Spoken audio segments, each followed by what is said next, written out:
చంద్రబాబు ముఖ్యమంత్రిగా ప్రమాణ స్వీకారం చేసి రేపటికి 100 రోజులు పూర్తయిన సందర్భంగా ప్రజల వద్దకు వెళ్లి 100 రోజుల పాలన గురించి ఎమ్మెల్యేలు వివరించాలని చంద్రబాబు ఆదేశం.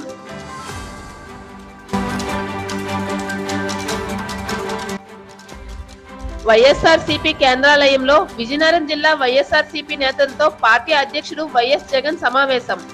పార్టీ పరిస్థితిపై సుదీర్ఘ చర్చ.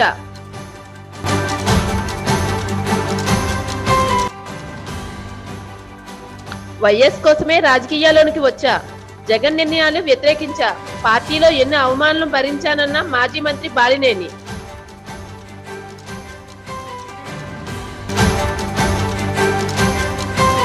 రాష్ట్ర ప్రభుత్వం మద్యం ఆదాయ మార్గంగా ఎంచుకొని ప్రైవేట్ మద్యం దుకాణాలకు అనుమతిస్తే రాష్ట్రంలో గ్రామీణ పట్టణ ప్రాంతాలు విపరీతమైన అరాచకాలకు మార్గం అవుతుందని అన్న రాష్ట్ర లోక్ సత్తా పార్టీ అధ్యక్షుడు బీసెట్టి బాబ్జీ.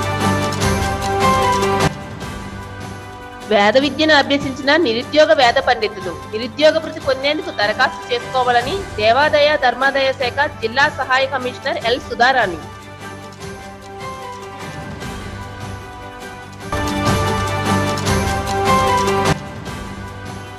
స్వర్ణాంధ్ర విజన్ డాక్యుమెంట్ పై ప్రజాభిప్రాయ సేకరణ చేయాలి. ప్రతి జిల్లాకు విజన్ డాక్యుమెంట్. ప్రభుత్వ ప్రధాన కార్యదర్శి నిరబ్ కుమార్ ప్రసాద్.